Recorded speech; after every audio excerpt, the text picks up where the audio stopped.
Hello, my name is Justin Arnold, and this is Pure Wild. Ooh, riveting, isn't it? No, this is a test level for Pure Wild. Um, it's got a bunch of stuff in it. We're going to go over a bunch of it. Um, but I just wanted to kind of show you guys some of the progress and things that have happened and things that you guys have not ever seen, and share some stuff about what I got going on here. So Pure Wild is a you know realistic survival game. No zombies, no monsters, no devious plot, no aliens, none of that. This is me trying to make a game to really expose you know full immersion into an environment and wanting to live in this type of space and wanting to live off the grid and be self sufficient. That is the goal of this game, and to do it as realistically as I possibly can. So, we're going to just jump right into some of the features and things that aid in that. And yeah, so here we go. So this is a test map. Nothing fancy in here, but there is a lot of stuff in here. Actually, new stuff in here. But first off, what we're going to do is we're going to go over um, the dynamic arm. We're going to try to make this quick as I possibly can. So the dynamic arm is your right arm and can be utilized for a number of things. Using tools with set specific animations, using it to pick up things, using it to move things, using it as an arm, using it to build bushcraft structures. That is why I initially made it. So it gives you full articulation of that right arm like a real arm.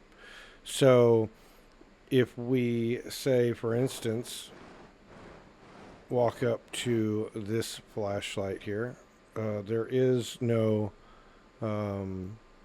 animation for this flashlight yet. It is just an attach, as you can see.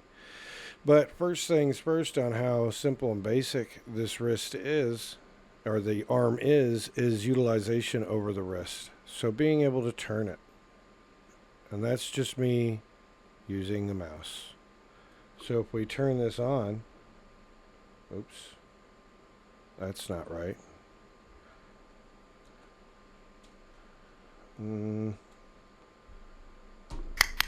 There it goes. Yeah, it's pretty bright in here. Let's make that a little bit more obvious what's happening. We will jump up here and whoops, wrong thing. We're going to drop that to nighttime. There we go. This will be a little bit easier for us to see what's happening. So we have our flashlight. And you can move the wrist like a real flashlight, like you would normally hold a flashlight. This does not impede your movement. You can use it however you see fit. And that is the most basic form of the arm. Now if we move on over here,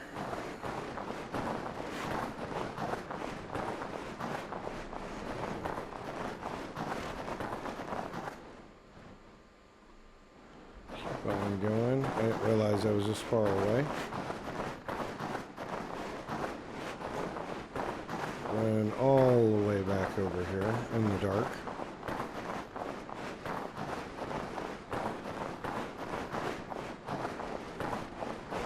And we're going to just drop our flashlight. I could have turned it off, but I'm going to use it for a light source. So Here's you another one. So, and this is the next advancement, kind of up from that. Is it this again?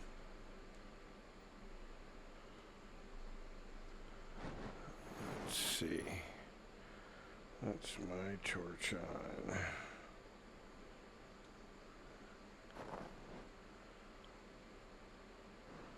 No?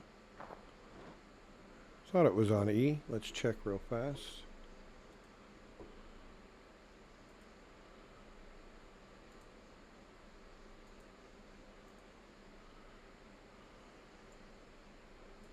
This is on N on that. And then we need to look at our character, which is already up right here. And go to... No. It might not even be on this one. Let's see. Drop. I don't think it is. I think that is on this. Okay. Yes. There we go. This is it. Number 4. Okay. What we're also going to do is, because I didn't realize I'd put us so far out here, is we're going to snag this and this. And we're going to run it on back over here so it's at least present. Say our player start. We're going to run him back over here. That way we're just off in it. Alright. So we come and hit this. What?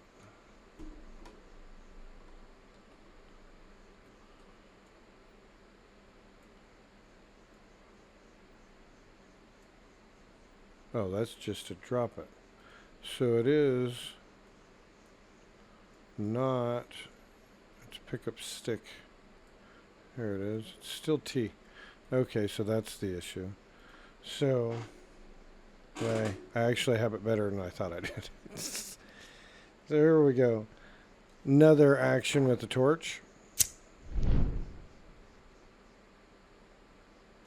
Let's also, just for performance reasons, get rid of that guy. So we got our nice torch, which can be utilized just as a torch. Okay. Some interesting things about this arm is that if you stop using the button, it comes back to its natural position. So if we say we let go here, it's going to come back to its natural position. But if we push the button, the left mouse button, again, it goes right back to where it was. So that's really handy for building. So say you're building something up here, you put in a post, and then you walk away, your arm goes down, you get a new block, and you come back, or a new post, and you just push the button, it goes straight back up to that same location. Always giving you full dynamic control and range of that arm. So that is the main, lighter aspects of the torch, it's rolling away, of the arm. We also have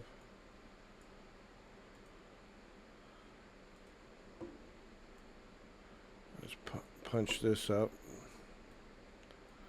We also have using the arm for its, generalized functionality. So the game is really, sorry for that wonky pivot. It's not done yet, but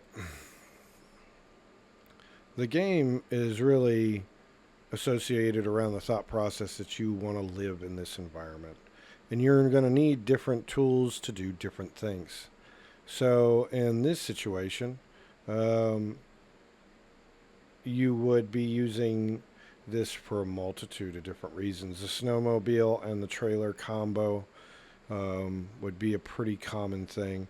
But sticking to the topic here is we come up to our trailer. We can drop the wood in there. Get another piece of wood. Gonna turn. Drop it in there. It's giving us a little collision on the camera of the character when the trailer moves. We'll have to deal with that. But let's just talk about this as a simple aspect. You're able to drop those things into it.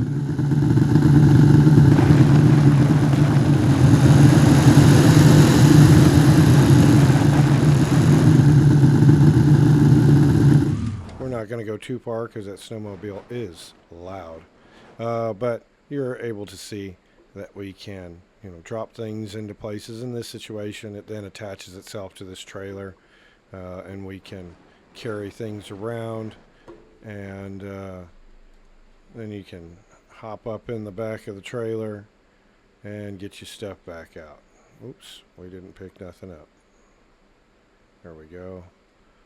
Jump on out, and there you go. You got your piece of wood. It's hitting our collision there. So that kind of shows, the pickup action, same hand, the usage of it in the most fundamental kind of ways. You also can use it for the full bushcraft. I don't have any of the bushcraft in here. And there is a little bit of video of that on the first trailer. I haven't made a swing back to that to truly polish it off yet. So moving on to more things. A big, huge thing, as you see all these numbers on the left side of the screen.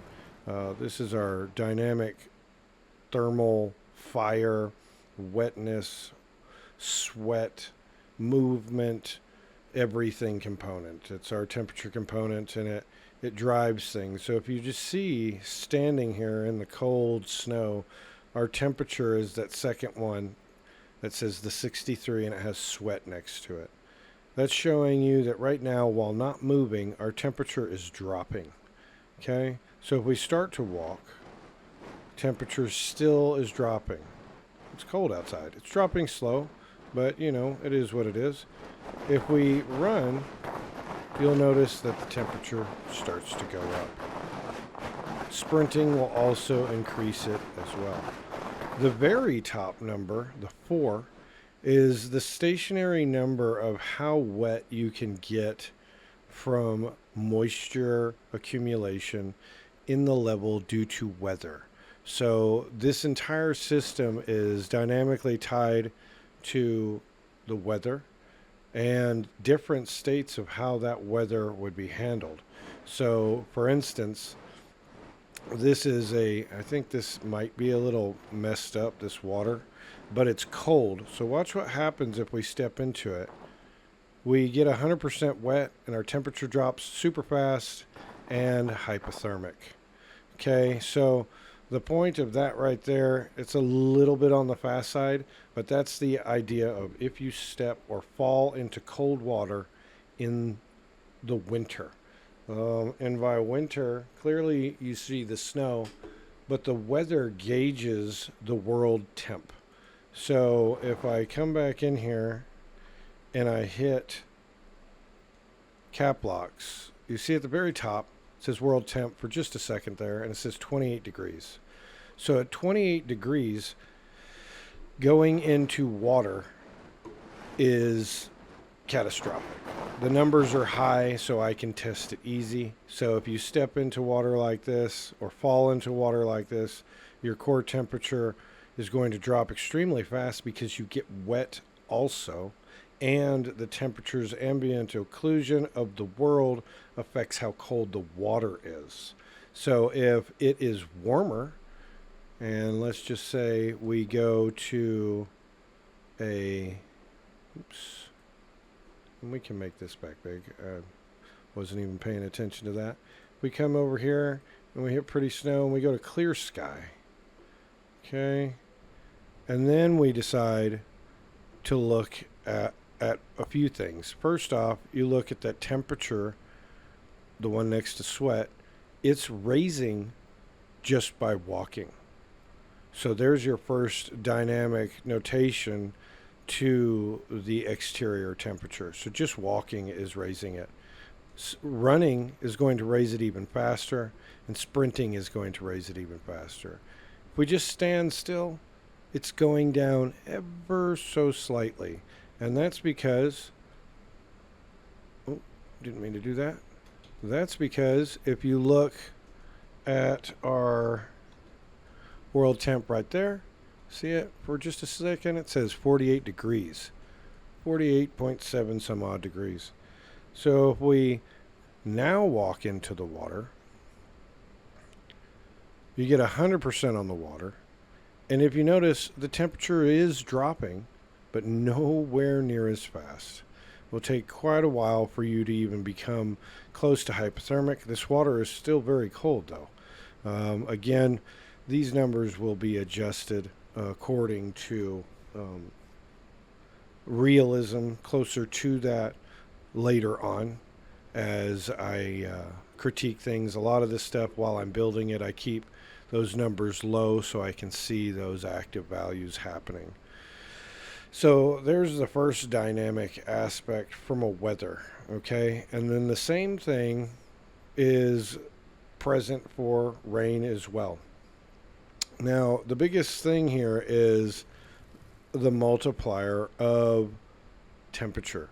So when we hit wetness, you notice that our temperature is dropping much faster. If we come out of wetness, it drops much slower. So wetness multiplies how fast you get cold. Depending on how long you are in the water, deciphers how long you stay wet. In this slight close situation. This isn't really a good example because this thing is only kind of functioning. I mean, it is showing some values, but it is also not a growing value. If I step into this, it's 100. It's just right at it. That's not correct. It would progress in some capacity, and it would progress coming out. But instead of progressing when it comes out, it's just dropping all the way down to 2. Which actually it's dropping down to what the standard moisture level is for an environment like this, which is none. There is no moisture. You can gain and create sweat yourself, but there is no moisture to be had from precipitation. So there's some beginning dynamics to it. Second to that is, let's throw back on a different weather. Still sticking to stuff that I would use, but let's put on a rain, okay?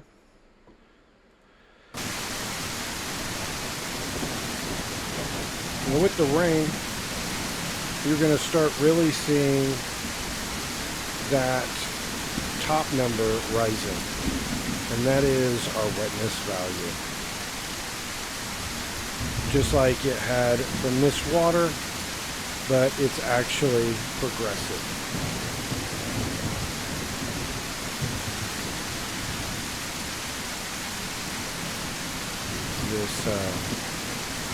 All right, so what we're going to show right now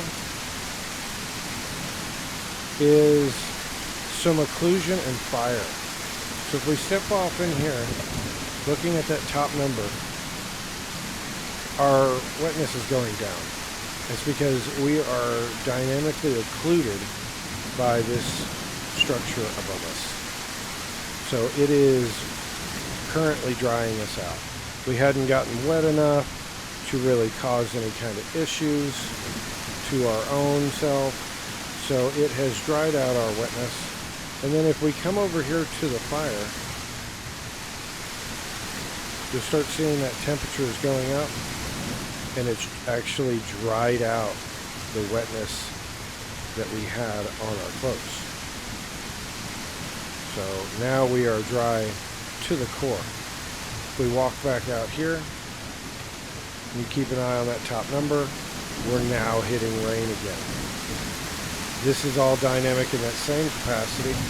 We look at our world temp.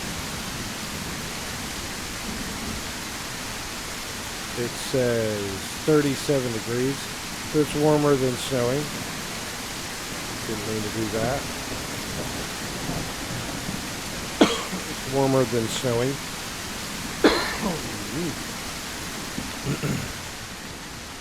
And we're back underneath here occluding. And we're also getting warmer by the fire. So that's doing our occlusion and warmth by fire. Right now, we're not close enough to the fire for it to go up. If we get a little closer, there it is. The fire is starting to heat us up. Well, a little closer than that. There it goes. And again, it's cold outside, so it's not super, super fast. Same thing for all weather dynamic types for fire.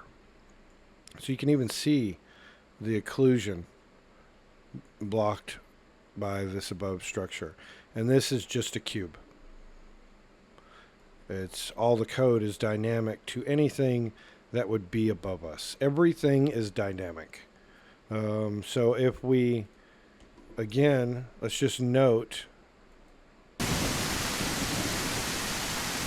we run over here to fire during the rain. Just note how fast the temperature raises. Okay, going up pretty quick. We're now getting dry. We're not too wet. Okay. Now, same situation. But now we're going to go to snow.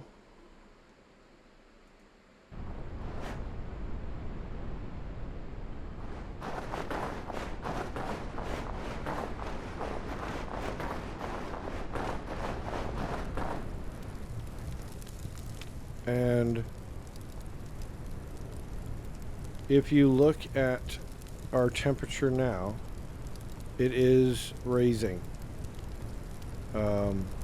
Still on the slower side because it's cold outside. So if we then go to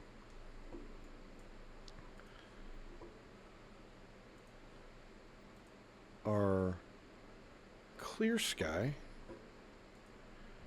and we go up to the fire, having the recorder and everything running is kind of hurting my system, so but it'll be fine. So if we roll up on it again, you'll notice it goes up extremely faster because it's actually warm outside. It's like 54 degrees. Oh God. Oh, we got too hot. All right, so with that being said, we're going to go over some things here. So if we, let's just put it on to some more dynamics. So if I go to a rain thunderstorm, we have animations tied to not only temperatures, but also to weather types. So for a rain thunderstorm or a blizzard, there is unique animations for those. All right. So another thing we're just going to go over is, or continuing on, is about the dynamic animations. I am going to try to keep the the UI as limited as possible. So what that means is dynamically having the character react to changes that explain to you what's actually happening.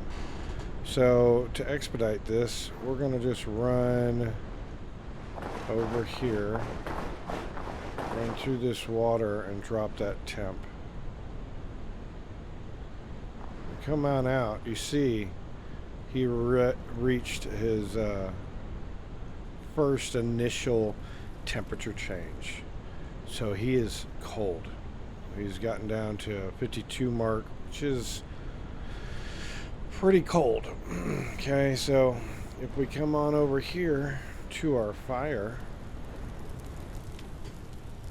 hang out, let's get a little closer. You'll see that top temperature starts going up. His animation has already stopped playing. That's because we're very close to that cold. So if we come over here again,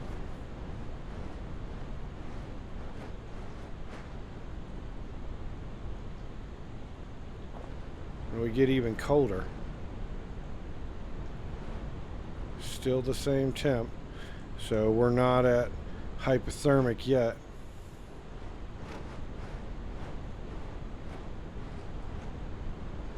Or hypothermic.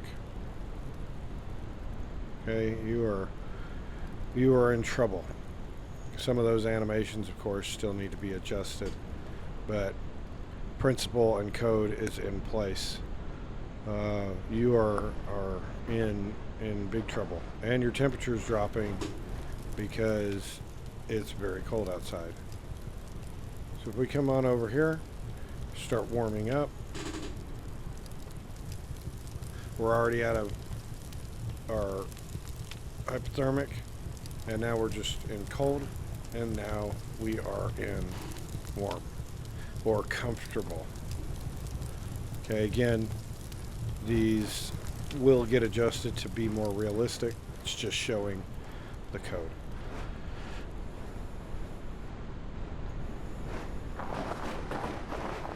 And that dynamic response happens across all weather types, and it is affixed to whatever's happening with the world temperature.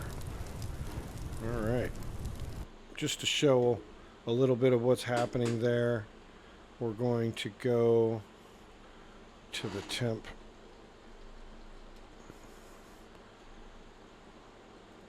system. I'm going to open this up so you can see what all's happening here. So we're coming in, getting that ultra dynamic weather reference, doing a timer by event, and it's updating our survival stats. So all those numbers that you're seeing and being read. We come in here and start doing those prints that really show the different temperatures that are changing.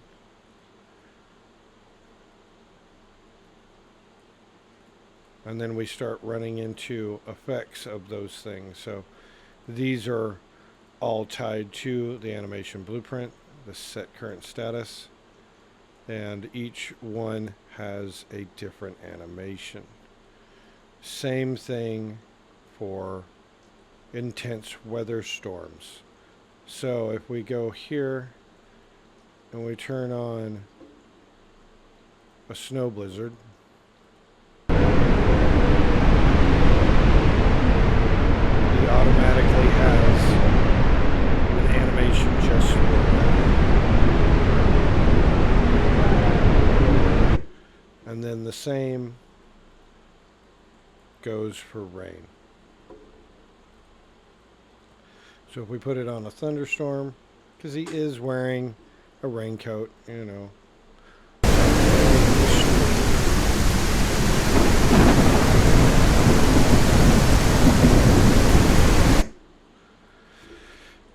You can see all those dynamic aspects coming in from just animation play to really stop the AI as much as, or UI as much as I can.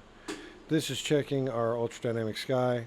This, so I should explain that a little bit more. It's checking certain values, like if it's over a certain value, then do this. So like for instance, this 8 is running the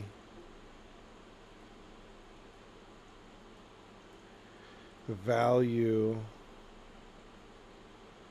for this thunderstorm. So it's checking to see if the wetness that's being produced is high enough to be regulated as a thunderstorm. And if it is, and if it is under the overhead occlusion. So if he's under overhead occlusion, it will also stop the animation. So if we, that is so loud. We're going to do it to the snow, to the blizzard, since that's more quiet.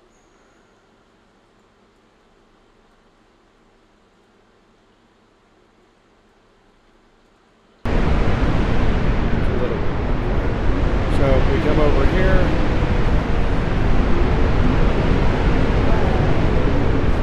get under the occlusion, we're now protected.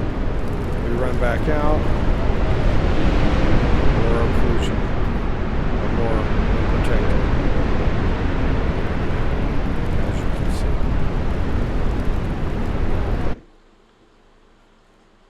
Let's see, what else do we have here? We can show some of this is dying, so you can, to set up the system, essentially used a base point as freezing to death and burning to death, and utilize that as a middle ground. So if we actually, again, this will get altered. We come up to this fire.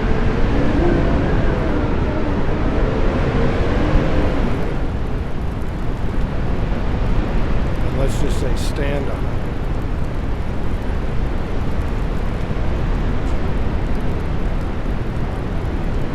You will catch fire and die. First stage of hot, on fire.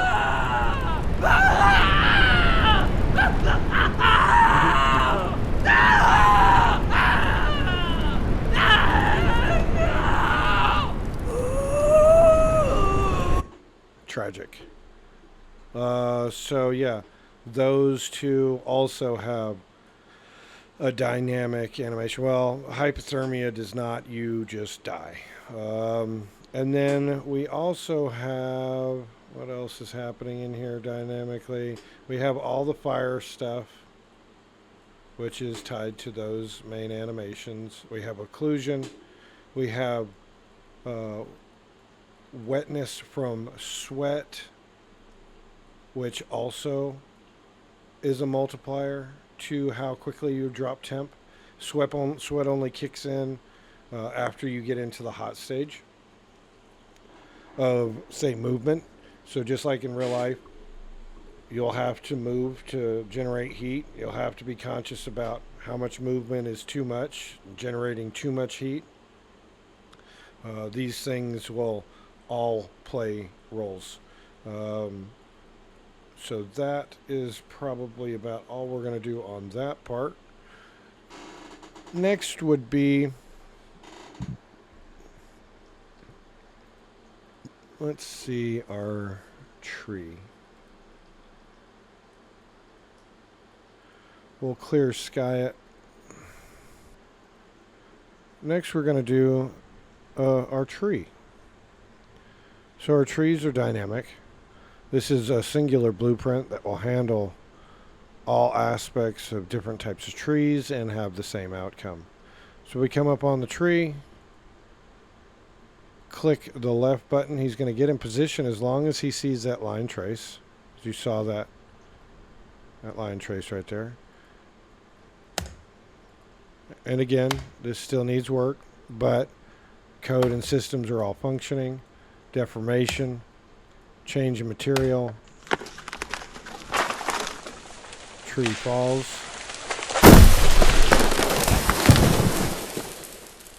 oops, I love pushing that button. We no longer need the axe for the moment. Now I will have to probably either adjust the animation to play depending on where the tree falls, or just make the tree fall in uniform. Alright, so the tree is a big thing too. There's a few things that still need to be adjusted. One is the first cut. So if I come up on this and I cut the first cut, because I'm blocking the bottom of the tree with material, it still thinks it's the same full length. So the first cut is weird. As you can see, it's longer than I actually chose to cut it. But after that, all log cuts are correct. And as you can see, the log is too low for the animation, but again, that's why I said we'll deal with that at a later date. So if we then drop said axe or saw, pick up said axe, come over here, and as long as the log is under 2.5 feet, you can make it into firewood. Okay, so there's a half cut, a quarter cut,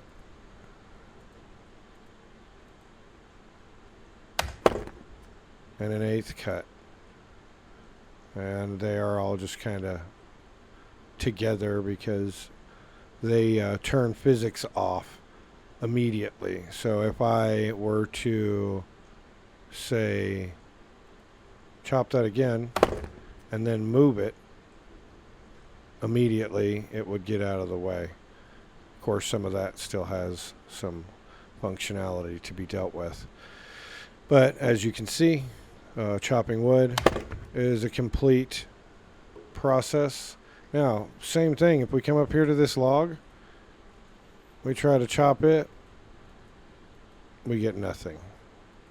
It's not going to function because it's not a small enough log.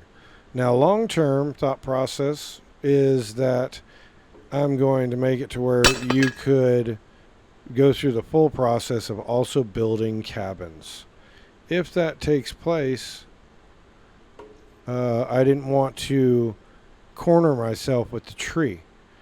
So I can come down here to any length of this tree. Let's just say here. And cut this tree here.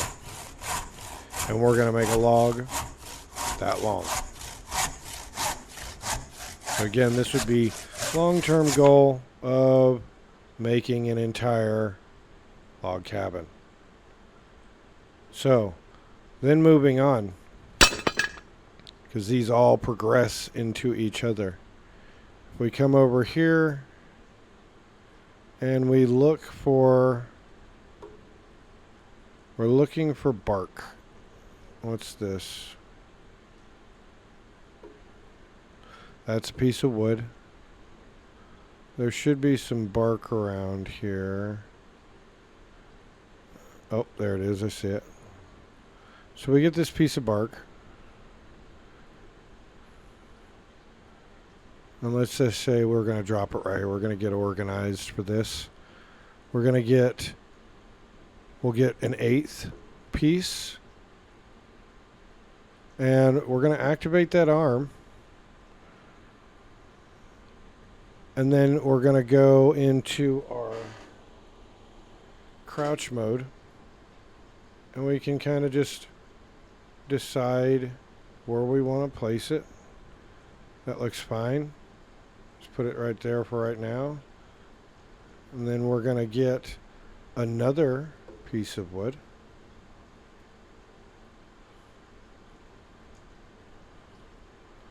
And do the same thing. And what I'm going to do is kind of get these two. I'm kind of at a weird angle. There we go. Get these two kind of, and then I'm also going to turn that tab on so we have that slight adjustment. We'll just go, we'll say right there.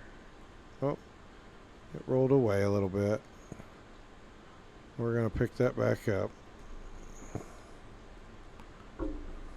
back up a tiny bit here. Oops. Okay. And again, bring it down a little lower so it doesn't have so much to fall from. Oh, my hand was in the way. My bad. Get our piece of log again. One more final time. And we'll just drop it there. It just does not want to sit still. It hates me. I think it actually needs a little more weight on the log. So we're going to come right around there. That's good. That's perfect.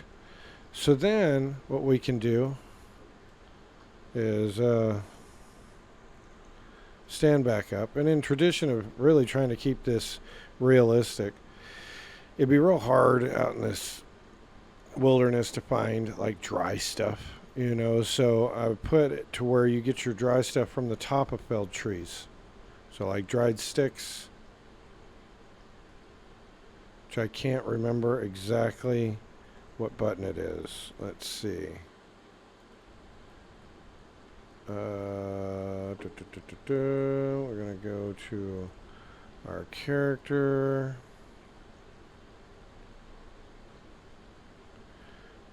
Having all of this running at the same time is making my computer angry. Come on.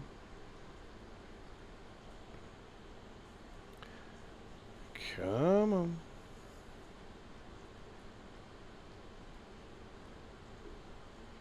You can do it. Wow.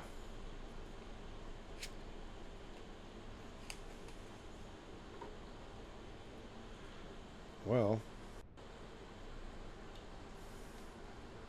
let's see.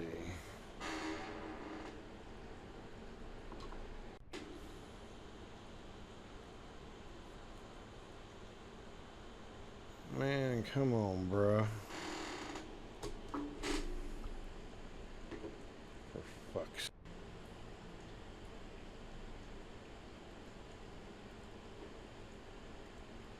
So it's just completely locked up at the moment. Okay, there it goes. Collect sticks is the home button. Alright, so we're back here in the tree. And we hit our home button.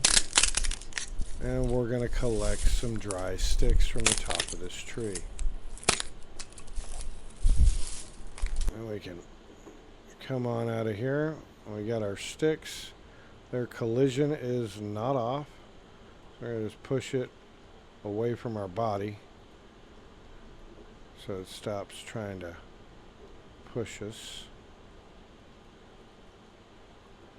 Come back over here to our logs. Go down into that mode there. Oh, oh. Okay, that looks nice. I can deal with that. And then we come and pick this up. Oh, come on. There we go. We got our bark, so our fire starter. And we're going to just put it, usually I'd make this a little bit more of a nicer looking fire, I guess, but we're just showing the process here.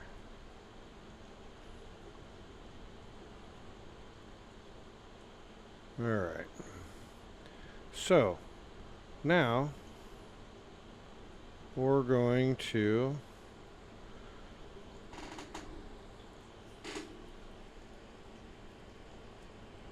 start a fire. So as long as you hit your bark, it will start a fire. If you do not hit the bark, it will not start a fire. So it looks like our bark is kind of falling below. I think I see it right there. Oh, that is not what I meant to do. I see it right there, I believe. And if I... No, we missed it. Okay. No. It's very important where that bark is placed. Just like a real fire.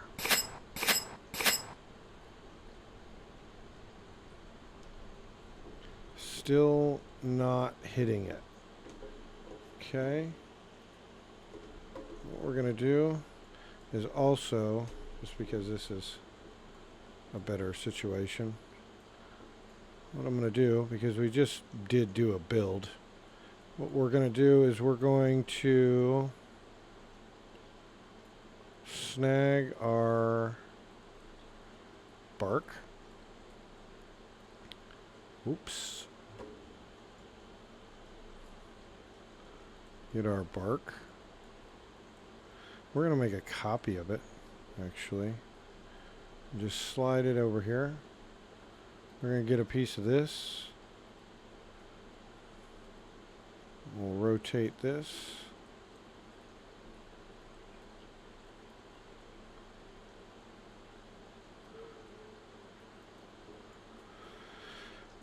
And bring it back up.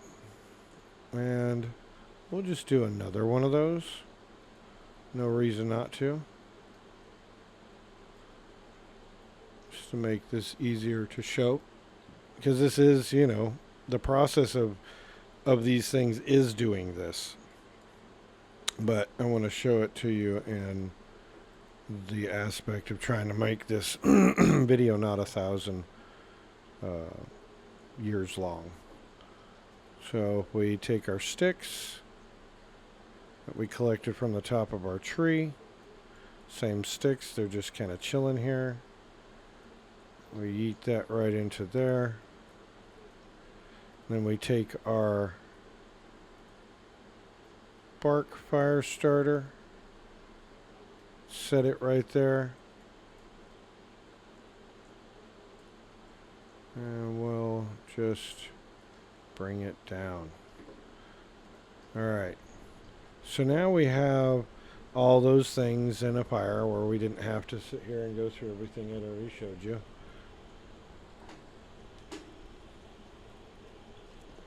Now as long as we're in a crouch and we hit our bark,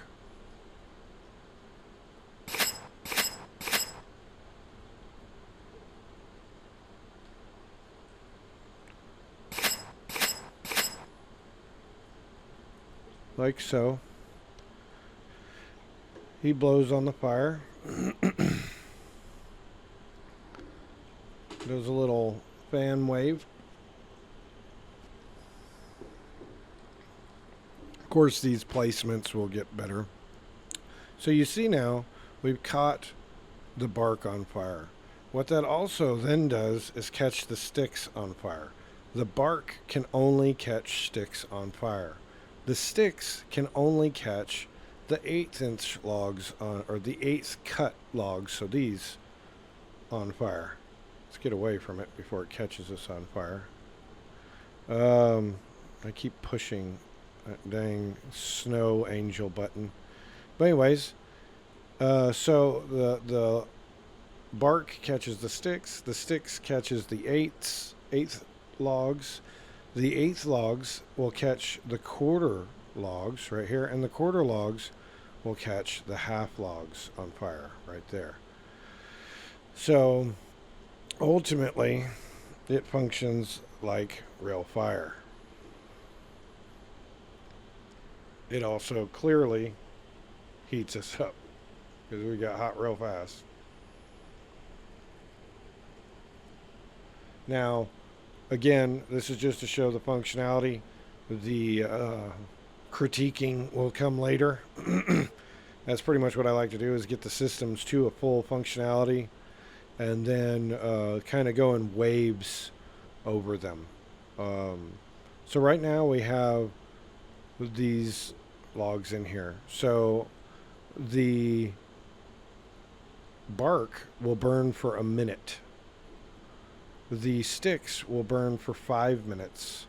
The quarter logs, or eighth logs, will burn for 20 minutes. The quarter logs, 30 minutes. And the half logs, an hour.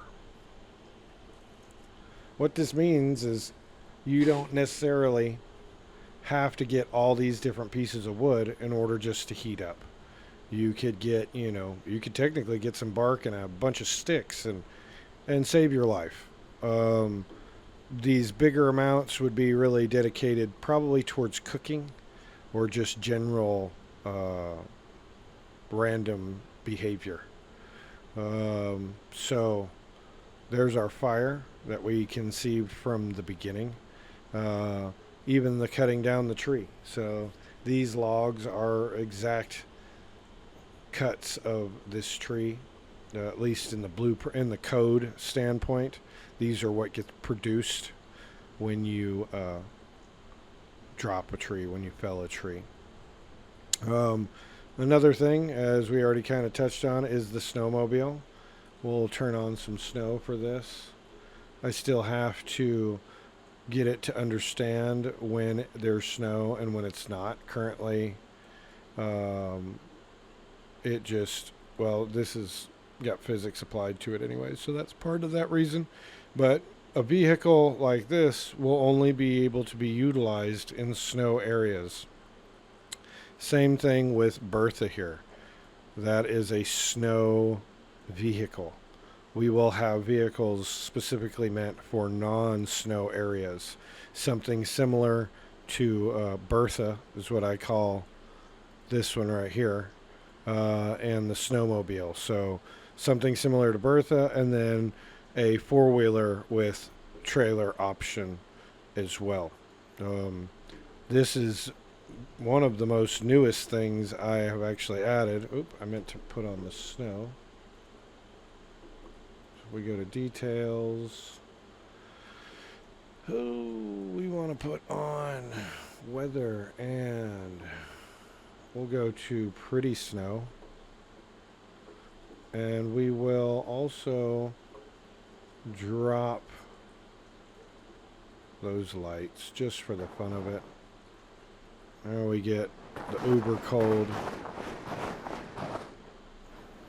We will put a animation on jumping on here. Right now it's just a blend. I am going to turn that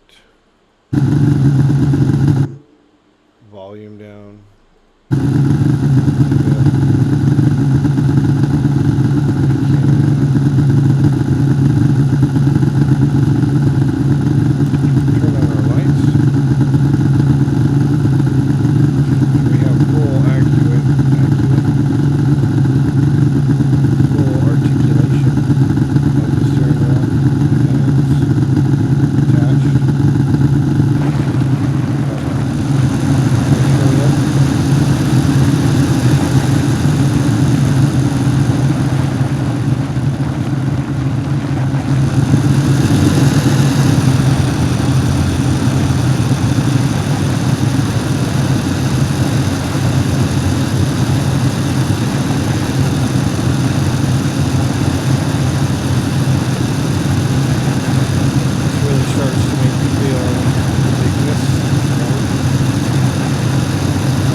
Oh, I bet it's because it's so low under this occlusion here. Hold on.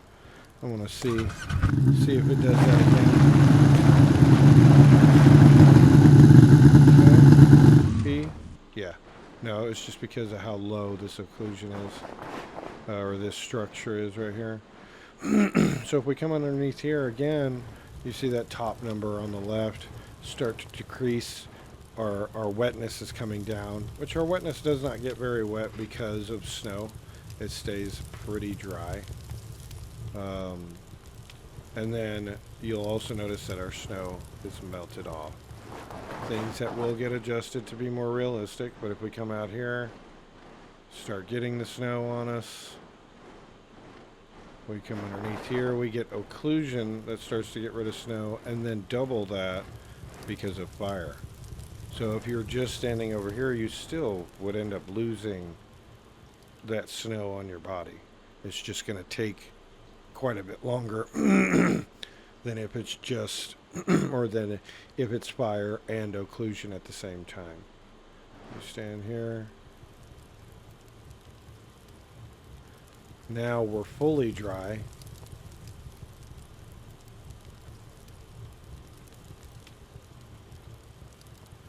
And it's just slowly drying out, or melting the snow.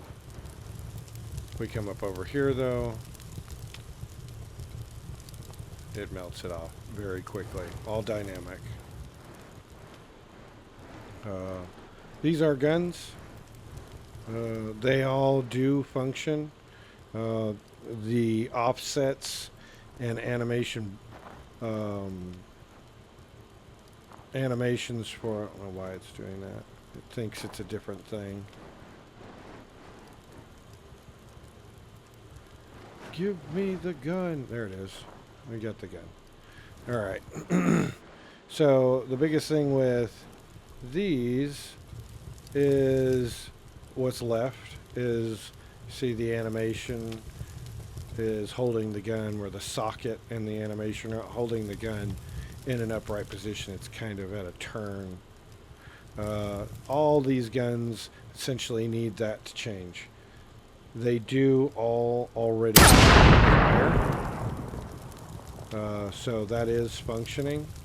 They also all can get packed onto you and taken back out. So really it's just the aim offset, the first person view of that, which currently is like this. There's some issues here. We get some wrist issues. Again, showing that gun is turned to the side, as you can see. It needs some help. Not to mention the increments of turning while in first person. Now that's only standing still. If you're moving, you can incrementally, or you can really control that stop. But you can already see that some of this stuff has to get worked on. Hand has to get locked to the gun. All kinds of little things. So the core of guns is functioning. However, there is plenty of work to be had there. All right, let's see what else we got. Of course, we do have the fully working compass for anyone who hasn't seen that before. So if we, and this big glowing arrow is our north. So you can see we turn, it is still pointing at that.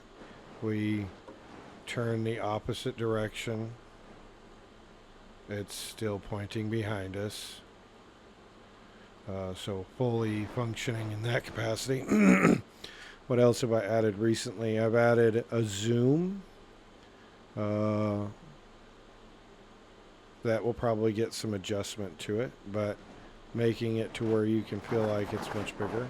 This also translates over to skiing.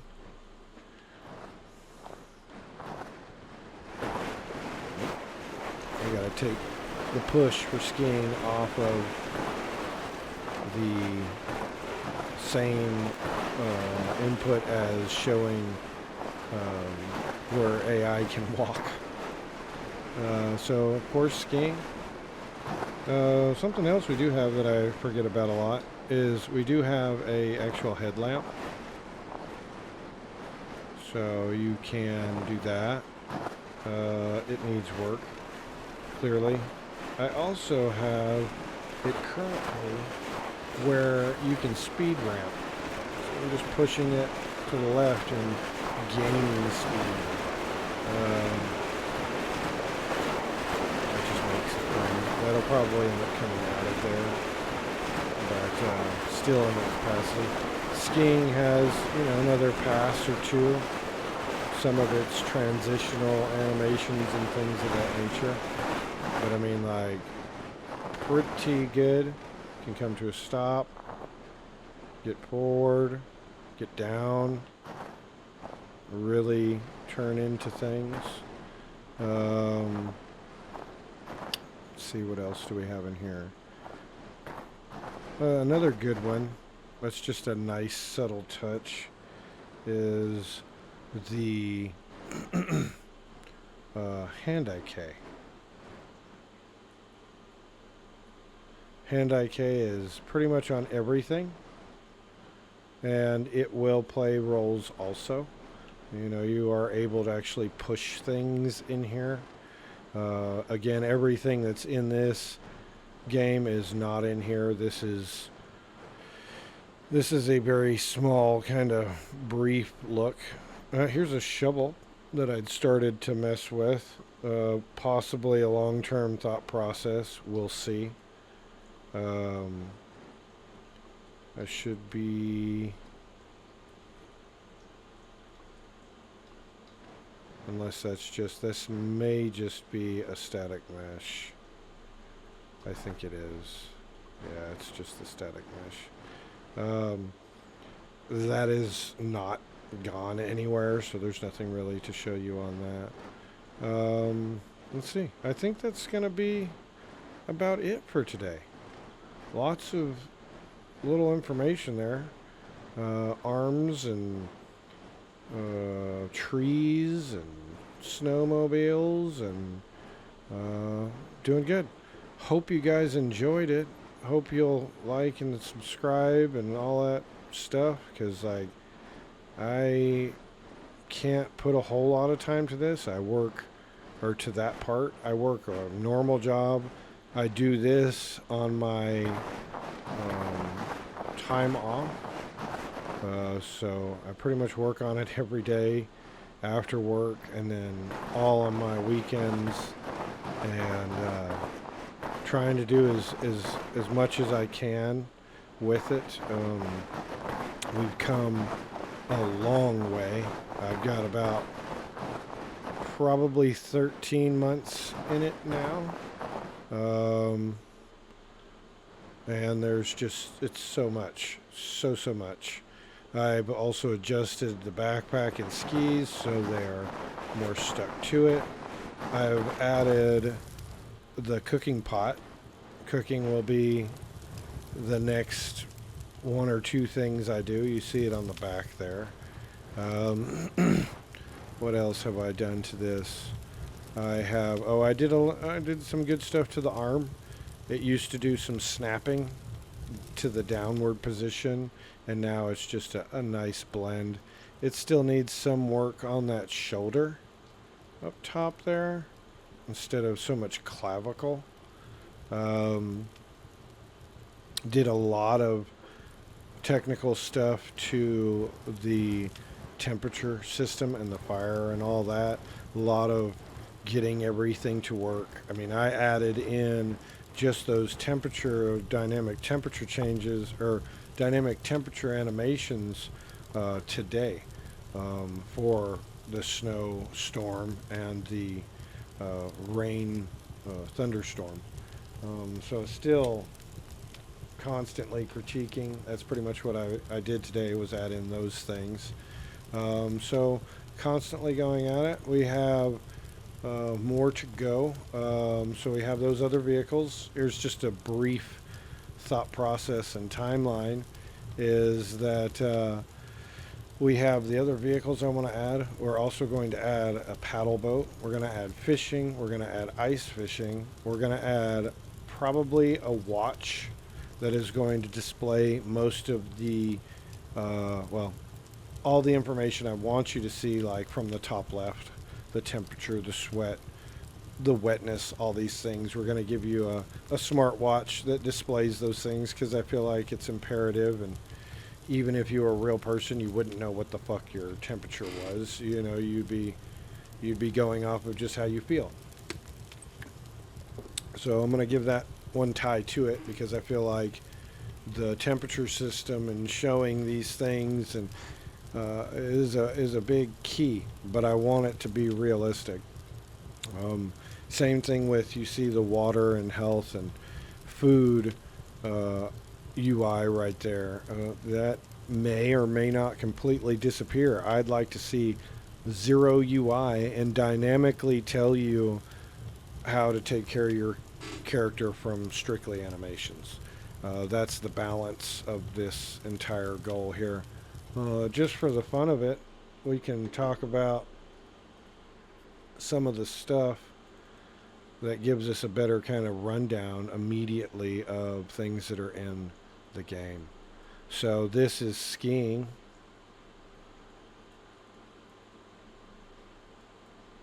We have, of course, crouch, camera control rotation. So this is essentially how we have a couple different camera options. This is going to cycle the camera around you or lock it to your back and use pawn control rotation. Of course, turn in place. That's all turn in place. The pickup tent. This is a good one. So if we, well, there's arm mode. We'll go back to tent. Input, more camera input, movement input. This is the main parent. So this is where I started most of the stuff until the character advanced more. So a lot of core stuff I put in here, and then we go on from there. Pickup stick. So this is the torch that I showed you guys with the arm. This is a ball. The ball is intended for the split screen with the dog, or the AI with the dog. So ball is for the dog. You can pick up a ball and throw it. Here's the throw for it. This is for the bushcraft. So picking up a bushcraft type stick, dropping it, being able to freeze it in midair or wherever you let go of it. Pure Wild will probably have modes, and some may be easier than others, and an easy mode would probably leave this option in. A harder mode would not. And essentially what this does is, while articulating your arm, you can let go of a bushcraft log or piece of wood that you'd use, or a piece of an item you'd use for bushcraft, and essentially be able to just leave it wherever you push this button at. So you push number 6 and you could have it sticking in above your head, and that's where it's going to leave it. And I think that's a fun little thing. This is shoving it into the ground. But yeah, this one kind of just makes it seem like it doesn't make you want to lose your shit too bad. There's pickup flashlight, sitting in chair, lantern. I don't think I'm going to have the lantern just because of the physics aspect of it. Because it's kind of a pain and not really worth the trouble and the performance loss. We come over here. This is the major character. So the child who we just saw. So collecting sticks from the top of a felled tree. This is being able to light a fire. So as long as you are in crouching and you can essentially start the process. So in crouching, you can always throw sparks. So if we do this and we press Z, nothing happens. If I go into crouch and then press Z, we can always shoot sparks. Yeah, if there's nothing to catch on fire, nothing will catch on fire. If we come up even higher, this is a generic pickup, so this is why you see some of my pickups doing different animations, because I made a little component that I can attach to anything, and it will immediately snap it to my hand instead of having to always, do that per item. These are for the logs. How that essentially works. The trace, that's called. Can it firewood? Here's the line trace. A distance from how close it is. And then we play the anim montage to chop the piece of wood. And then that sends the interact with tree. So this kind of tells what happens next to said log. So if we opened half log would then split into quarter logs. Same thing with this. So this is actually sawing it off the tree. This is the animation of sawing it, picking up the saw, axe pickup, stance for chopping down the tree, dynamic character material. So this is for the character's occlusion dynamically. And that trace we saw in temperature is what's checking that, and this is doing the rest of the lifting. There's my snowmobile.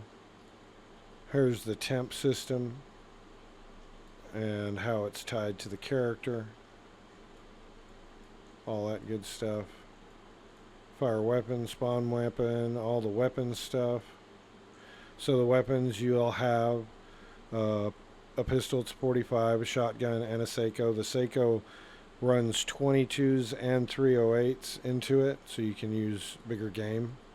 There's the Snow Angel that never leaves me alone. I'm going to break that link because I'm tired of pushing it. Warm hands, raise arm, sitting on the ground, different things. Activate compass. Snow melt. There's our North Pole for the compass. Split screen. It's a split screen for the dog and the character. Movement and shut-offs for movement. Climbing. We'll get into that on a later date. And then most of the rest is just kind of standard stuff. Right. So yeah, I think that's going to be all we're going to do today. I hope you were able to hang out and enjoy it, and hope to gain your support. I'm trying to make a wilderness survival game that is what you do if you chose to live out in this environment. This isn't about being scared of zombies and monsters. This is about functioning and living in a reality type setting in how you would, and really capturing that. So I hope you guys enjoyed it, and thanks again. Bye.